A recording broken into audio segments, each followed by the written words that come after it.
Please welcome the former president of Colombia, Iván Duque, who joins Amna Nawaz, co-anchor of the PBS NewsHour, on stage. Thank you. Hello, everyone. Thank you so much for being here. President Duque, welcome. Thank you for being here as well. Thank you so much, Amna. It's a pleasure to be here, and once again, it's a pleasure to be in this Semafor Summit. So we are here to talk about the years-long effort to transition the entire world to renewable energy sources and the new obstacle that it's facing with the growing demand for energy amid the AI boom and expanding electrification projects. Before we talk about where we are today, I want to talk about some of the extraordinary work that you did at your time leading Colombia, because you managed to achieve some dramatic expansion of renewable energy. You went from 1% of national energy production to more than 10% in 4 years. You managed to keep oil and coal as some of your biggest exports at the same time. Just start us off by telling us how you navigated that tension between reaching your climate goals, but also not having an over-reliance on fossil fuel exports.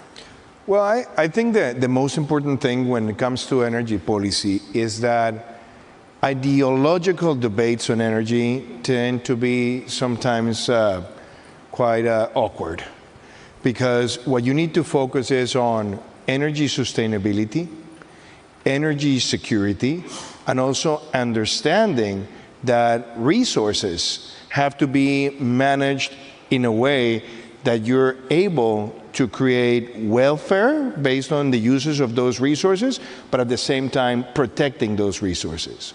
So in the case of Colombia, we had one of the cleanest energy matrices in Latin America. 75% of the electricity that we consume in Colombia comes from hydro sources. But when I assumed office, I saw that the frequency of the Niño phenomenons due to climate change, it's now more frequent than ever. And we were put on stress in 2017, we were put on stress in 2015, so we had to diversify the energy matrix. Non-conventional renewables were at 0.2% of the energy matrix in 2018. So we called the private sector and said, let's do something bold. We did a double-edged auction, buyers and sellers, and we were able to pass from that 0.2%, which was barely 50 megawatts, to 14% of the energy matrix and get more than 1,500 megawatts installed in just 4 years with transparency in the regulation side. So that worked a lot for Colombia. But also when it comes to oil and gas, I've always said that in a development agenda, and especially in the global south, you need to use the richness of the underground to defeat the poverty on the ground. So yes, we continued extracting oil and gas. We were able to export oil and gas, but based on those income, we were able to expand the social safety net, make more invested in education, healthcare, and even though we got Ecopetrol, the energy company that is owned majoritarily by the Colombian government, to be the #1 auto generator with non-conventional renewable energies.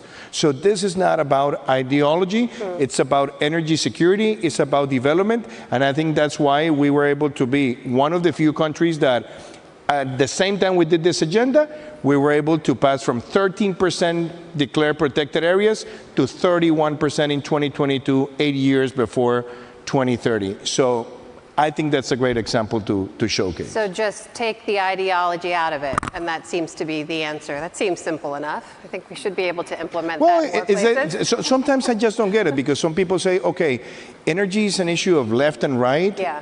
And I said, no, energy security is about development. Yeah. You want to have the possibility of having the right energy, the right pricing of the energy, use it for development, and try to put it in an umbrella of sustainability where every source matters, and where at the same time you keep on decarbonizing as much as you can, focusing also on the need of the molecule. So given where your leadership has been, this is something you continue to work on as well, given where your approach is, I just want to put to you, which I know you saw, what President Trump's comments were during his General Assembly comments at the UN, because he called climate change a con job.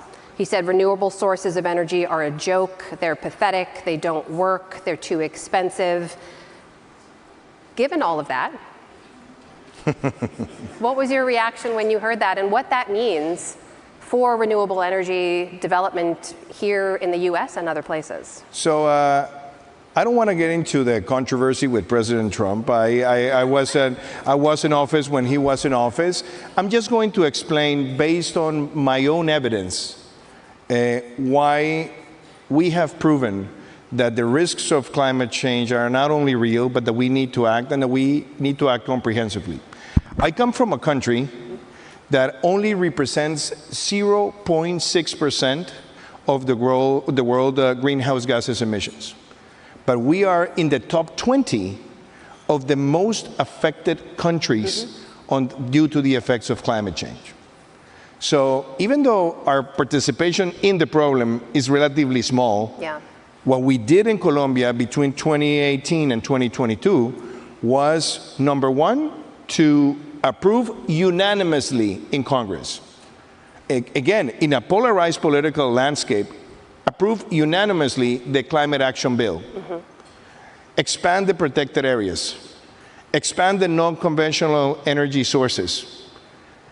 Plant in Colombia the largest amount of mangroves to protect regions from coastal erosion. Have the largest expansion of coral nurseries also to protect many of our archipelagos.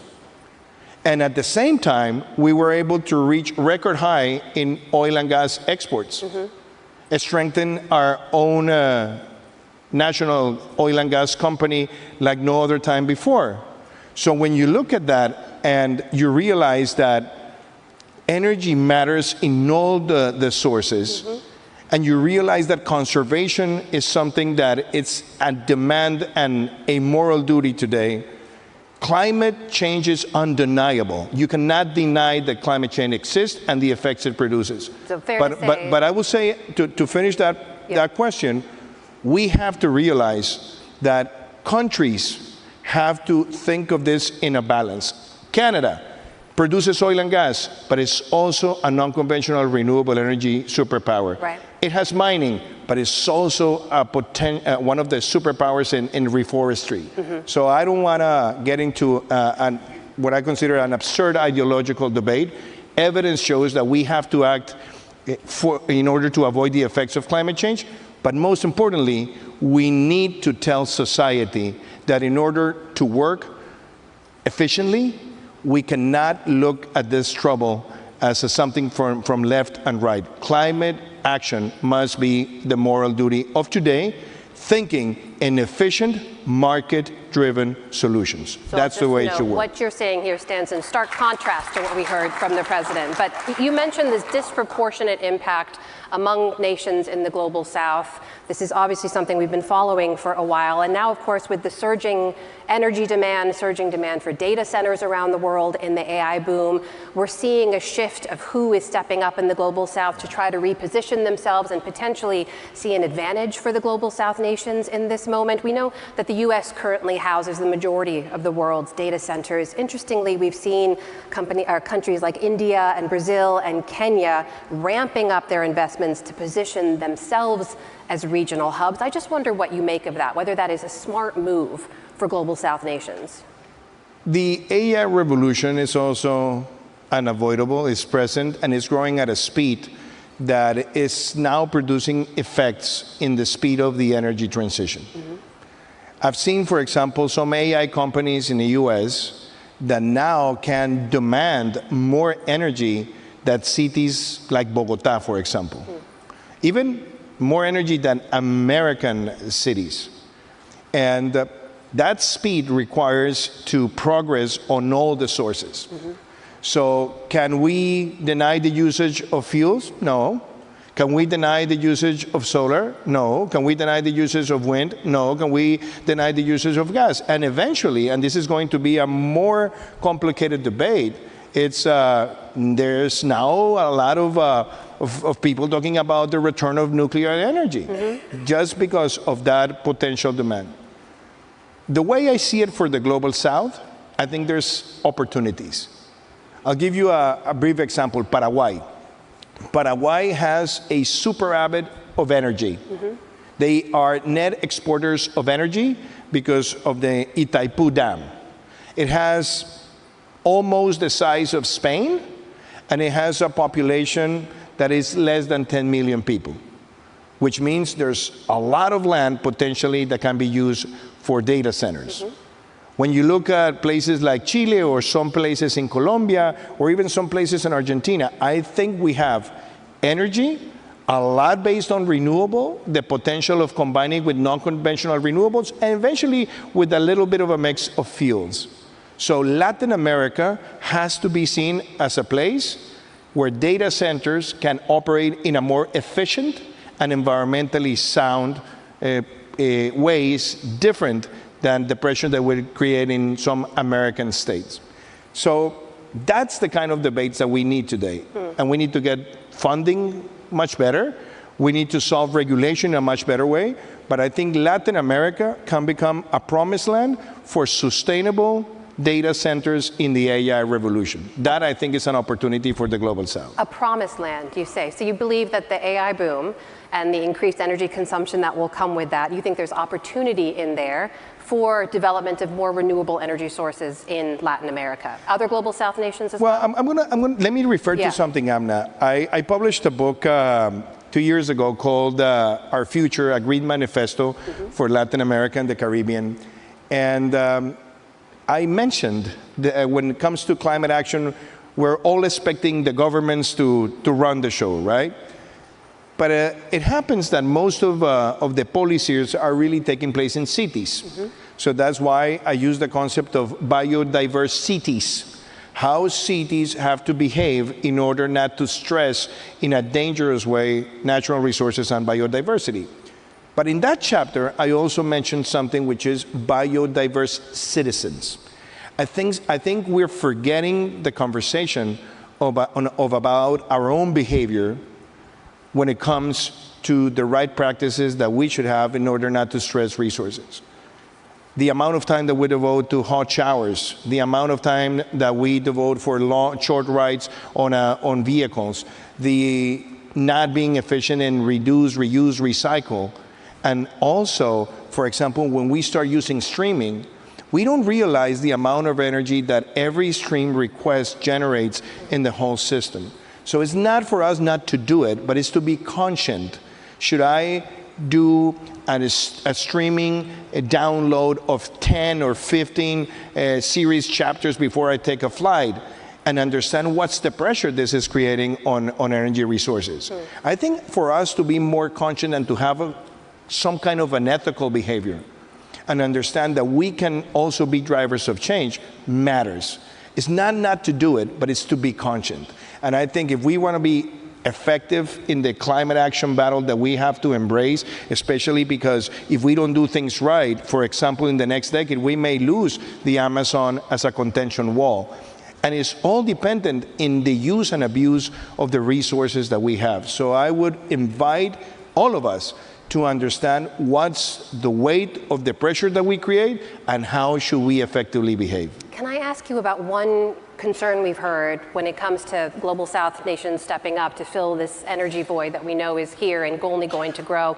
It's concern of exploitation, right? Similar to what we saw with some of the carbon credit markets, that top polluters can continue to pollute and then offset it by purchasing, that from Global South nations. Are you worried about that same sort of dynamic and potential exploitation when it comes to energy? So let me describe what I think is going to be the most complicated challenge. The global north has been advancing at a very good speed on decarbonization. And they have set prices for carbon tons that are relatively transparent, and they work. But when you look at the global south, Africa has to invest $2.8 trillion before 2030 in order for the countries to meet the national determined contributions, which are the reductions they have to achieve on emissions. Latin America has to invest almost the same amount or a little bit higher than that. The resources for that are not going to come from budgets. There's too much debt. It's not going to come from bilateral donors. Some money could flow from bilateral donors, but it's not going to be able not even to meet 10% of the need. And the same thing with philanthropy. So what's the only element that you have there? It's the market. So you need now to allow the global north and the companies in the global north to continue advancing on decarbonization, but also allowing them to buy offsets through the carbon credit markets based on projects from the global south that will have a sound impact. The second largest amount of emissions today in the world is generated by negative use of land that is taking place in the global south. And if it were a country, it would be the second largest emitter of greenhouse gases. So we have to create a market mechanism to massively mobilize resources. And I think that's why the markets matter, the carbon credits matter, as long as there are projects from the global south that can be purchased through the offset mechanisms in the global north. Otherwise, in a decade from now, we're going to be whining about why we did not use those mechanisms when we had the liquidity and the possibility to be effective. Ladies and gentlemen, please join me in thanking the former president of Colombia, Thank you so Iván much. Duque. Thank you, President. Thank you Duque. so much, Emma.